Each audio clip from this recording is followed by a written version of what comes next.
दूध को लेकर हमेशा एक चर्चा आम होती है कि दूध की कीमत हमारे किसानों को सही नहीं मिलता है।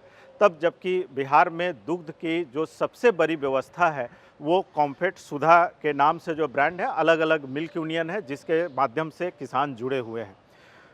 आपने जब ये सवाल पूछा और किया तो मेरे मन में भी जिज्ञासा हुई कि इस विषय पे थोड़ी वार्ता की जाए। तो आज हम हैं बैसाल पाटलिपुत्रा मिल्क यूनियन में और हम आपकी इस बात की चर्चा करेंगे। यहाँ के जो चेयरमैन हैं बैसाल पाटलिपुत्रा मिल्क यूनियन के संजय जी, उनसे पूछेंगे, समझेंगे कि उनके अनुभव के हिसाब से वो सही है या किसान सही है।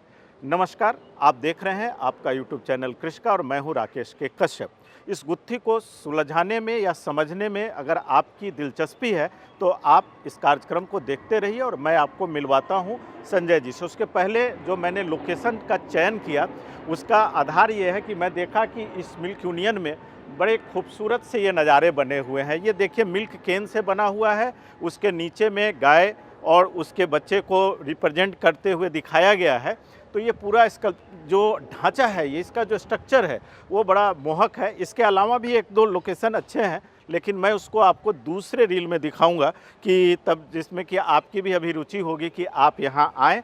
हमारे साथ संजय जी हैं। सर नमस्कार। नमस्कार और आपका स्वागत है। संजय जी को मैं बहुत लंबे समय से जानता हूँ, लेकिन इस बार थोड़ा ज़्यादा जाना। जब आपका आगमन हुआ Bihar dairy and cattle expo में, तो आम तौर पे सर जो चेयरमैन का पद है उसको हम लोग मानते हैं कि सेमी पॉलिटिकल पोस्ट है, जिसमें कि आप फार्मर को रिप्रेजेंट करते हैं और उनकी समस्याओं को। तकनीकी पक्ष के विषय में मेरी जो समझ थी वो बड़ी अलग थी कि आप चेयरमैन लोग इतना इंटरेस्ट लेते हैं कि नहीं, लेकिन आपने जो इंटरेस्ट लिया वो मेरे लिए बड़ा सुखद अनुभव रहा। मैं आज अपनी वार्ता इसी पे करूँगा। एक तो सबसे पहले सर मैं अपनी तरफ से और अपने दर्शकों की तरफ से आपको इसलिए बधाई देना चाहता हूँ कि आपके कैंपस में मतलब कैंपस बहुत बड़ा नहीं है, लेकिन कई ऐसे अच्छे सीन हैं। जब मैं यहाँ रिकॉर्ड कर रहा हूँ तो आपके फव्वारे का छींटा मेरे ऊपर पड़ रहा है तो एक बड़ा सुखद अनुभव दे रहा है। तो ये सब सारी चीज़ें अच्छी है। धीरे धीरे जनता को जाननी चाहिए कि हाँ इतना खूबसूरत जगह भी है।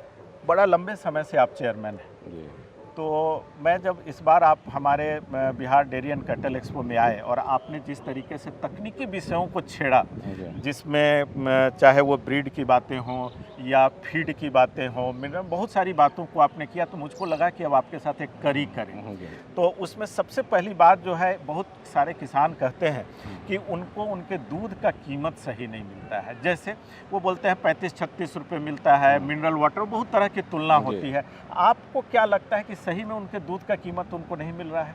जहाँ तक दूध के कीमत का निर्धारण का सवाल है तो वो तो नेशनल स्तर पर जो मार्केट है उससे निर्धारित होता है, क्योंकि दूध हमको किसान का दूध लेके और मार्केट से बेचना है, फिर मार्केट से बेच के उनको पैसा देना है।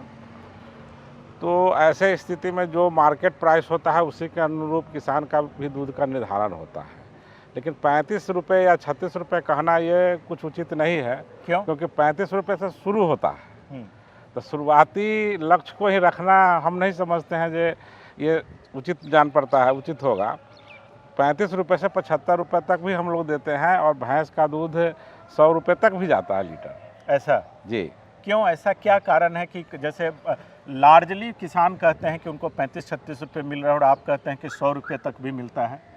दरअसल दूध का जो मूल्य का निर्धारण होता है तो उसमें जो फैट और SNF की जो मात्रा होती है उसके अनुरूप होता है। तो जिसमें जितना फैट SNF आता है उसको उस तरह से उतना मूल्य प्रति लीटर पर बैठा के किसान को दिया जाता है। तो एक मूल्य वजह नहीं है किसानों के बिजनेस में लॉस होने का, नस्ल भी वजह है। संजय जी, आपने जो बात छेड़ी उसमें जो कहा आपने तो ये, लेकिन किसान तो क्या होता है ना कि जो सबसे कमज़ोर कड़ी होता है उसको पकड़ के बैठते हैं। आपका बड़ा लंबा अनुभव है बैसाल पाटलिपुत्रा के as a chairman, as a farmer, बहुत तरीके से आपको देखा जा सकता है। अगर हम बात करें बिहार में पशुपालन की और डेयरी से जुड़े हुए स्थिति में, आपको क्या लगता है कि सबसे महत्वपूर्ण कौन सी पहलू है जहाँ पे किसान को ये बात समझनी चाहिए कि वहाँ पे सुधार करने की ज़रूरत है?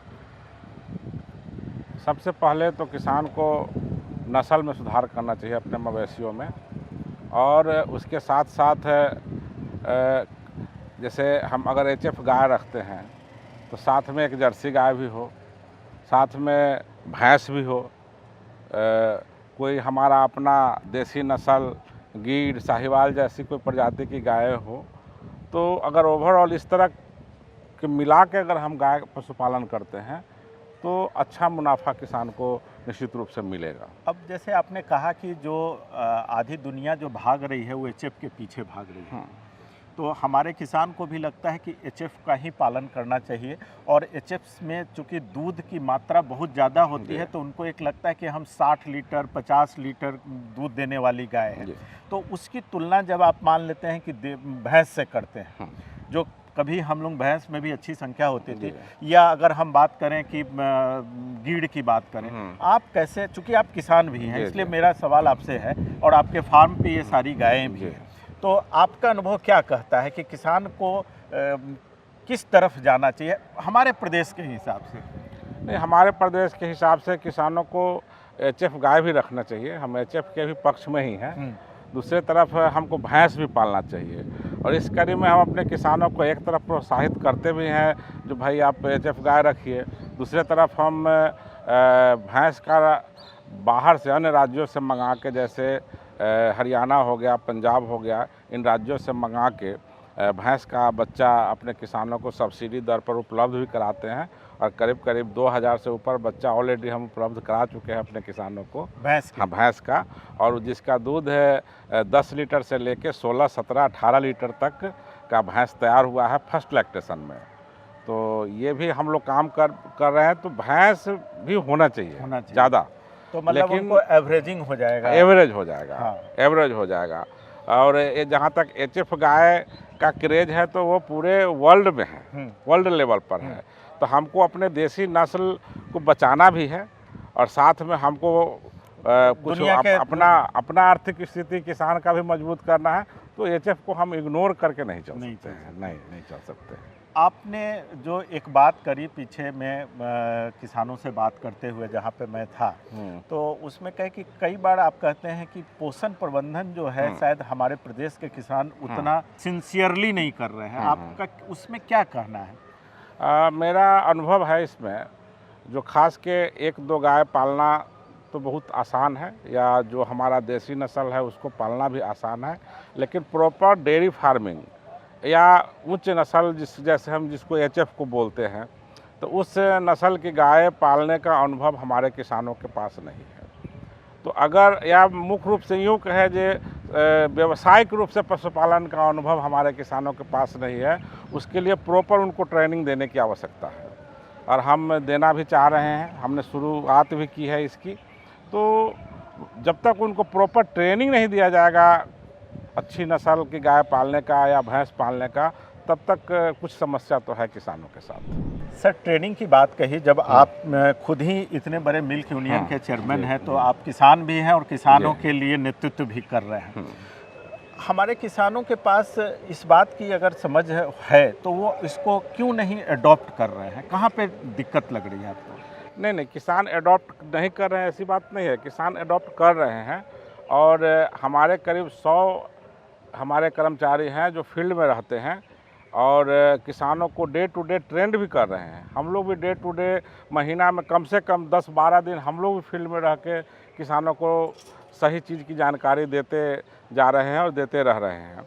लेकिन प्रॉपर पशुपालन का ट्रेनिंग देने का मतलब मेरे कहने का है जो उसका खान पान का स्तर क्या होगा, उनको सुधा दाना या पशु आहार उनको कितना मिलना चाहिए, उनको हरा चारा या साइलेज कितना मिलना चाहिए, मिनरल मिक्सचर का उनके माने दूध फैट एसएनएफ पर का क्या प्रभाव पड़ेगा, उनके बॉडी पर क्या प्रभाव पड़ेगा, कीड़े की दवा का क्या प्रभाव पड़ेगा, वैक्सीनेशन का क्या प्रभाव पड़ेगा, इस सब के प्रति किसान हमारे उतने जागरूक नहीं है, अभी नहीं हो पाए हैं जितना उनको होना चाहिए। तो इसके लिए तो आप लोग भी अपने सोसाइटी के माध्यम से काम करते हो?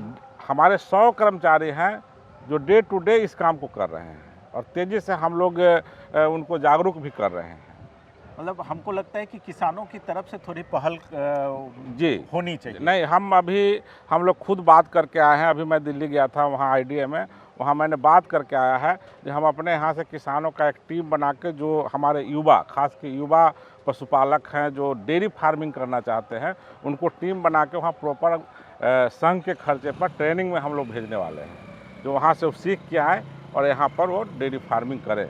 और काफ़ी प्रॉफिटेबल है, अगर बढ़िया से किया जाए तो ये काफ़ी प्रॉफिटेबल है। आप अगर विगत 8 साल हाँ से तो आप प्रत्यक्ष रूप से जुड़े हुए हैं, लेकिन परोक्ष रूप से आप और लंबे जी। समय से जुड़े हैं। आपको क्या लगता है कि ये जो प्रगति है और गति की जो रास्ता है वो हम लोग सही दिशा में जा रहे हैं? नहीं, हम लोग सही दिशा में जा रहे हैं, लेकिन हम बार बार बताना चाहेंगे कि किसानों में जितना जागरूकता होना चाहिए था या जितना उनको हमको ट्रेंड करना चाहिए था, शायद इसमें हम कहीं ना कहीं पीछे हैं। आपने जो बात कही कि किसानों को ट्रेनिंग एक महत्वपूर्ण पहलू जी। है, फीड मैनेजमेंट एक दूसरा पहलू है जिस जी। पे बात करनी चाहिए, जी। और ब्रीड एक तीसरी पहलू है जिस पे उनको काम जी। करना चाहिए। हम वार्ता को सर लंबा नहीं करना चाहते हैं, लेकिन आपसे बातें करने के लिए बहुत कुछ है। मैं उस जी। तार को अभी नहीं छेड़ रहा हूँ जी। जिसको आप हमारे वार्ता शुरू होने के पहले छेड़ा था, कि ब्रीड डेवलपमेंट की जो बात है उसमें एआई का होना, आर्टिफिशियल इंसेमिनेशन का, उसमें सही सीमेन का होना, चुनाव होना, सही हाथ का होना, इस पे मैं अगली बार आपसे बात करूंगा। और दूसरी वार्ता जो हमारी आपसे होगी, मैं इसलिए अपने दर्शकों को बता दे रहा हूं कि वो इस बात पे ये रहे कि आपसे फिर मेरी मुलाकात होगी, और वो आपके डेयरी फार्म पे होगी जब हम लोग करेंगे, कि जब आपने कहा कि मिनरल मिक्सचर का क्या रोल है, जब आप एक प्रगतिशील किसान से मिलते हैं और वो उसको मिनरल मिक्सचर नहीं खिलाता है, तब आपको कैसा लगता है। ये सारी बातें हम चाहते हैं करना। लेकिन आप आज से 10 साल तक बिहार में डेयरी इंडस्ट्री को किस स्वरूप में लगता है कि देखेंगे? मतलब अभी जो स्थिति देख पा रहे हैं आप, वहाँ से पर कैपिटा मिल्क बढ़ने वाला है प्रोडक्शन, या किसान इसको और ज़्यादा जागरूकता से ले रहे हैं, लेंगे? मतलब क्या लगता है आपको, मूल रूप से कहाँ लग रहा है? आप एज ए लीडर अगर 10 साल के बाद इस इंडस्ट्री को देख रहे हैं तो क्या देख रहे हैं? 10 साल तो बहुत बड़ी अवधि है। हम लोगों ने 5 साल में ही अपने वर्तमान दूध को 5 गुना तक बढ़ाने का लक्ष्य रखा है। हम लोगों में आपके मिल्क यूनियन ने रखा है या कॉम्फेड ने रखा है? नहीं, हमारा मिल्क यूनियन भी शामिल है, कॉम्फेड ने भी रखा है, सरकार का भी काफ़ी समर्थन इस पर मिल रहा है। अभी 7 निश्चय 3 शुरू होने वाला है, और उसमें भी अपार किसानों के लिए संभावना दिख रहा है, तो हम लोगों ने रखा है इसके लिए।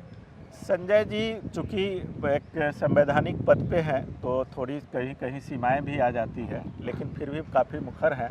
तो मैं चाहता हूं कि आज की वार्ता को यहीं ख़त्म करें, और अगली मुलाकात होगी इनके फार्म पे, जहां से मैं आपको एआई पे विशेष रूप से बात करूंगा कि आपका एआई पे और ब्रीड डेवलपमेंट पे काफ़ी काम किया हुआ है, और आपको बहुत कम मिल्क यूनियन के चेयरमैन संजय जी जैसे इन्वॉल्व जागरूक हैं, और ये उस चीज़ों को समझते हैं, उस पर बात करते हैं। तो इसलिए मैं चाहता हूं अपने दर्शकों को कि आप मेरा कार्यक्रम देखते रहें और संजय जी से अगली मुलाकात का इंतज़ार करें। आज आपने समय दिया सर, इसके लिए आपका बहुत बहुत धन्यवाद।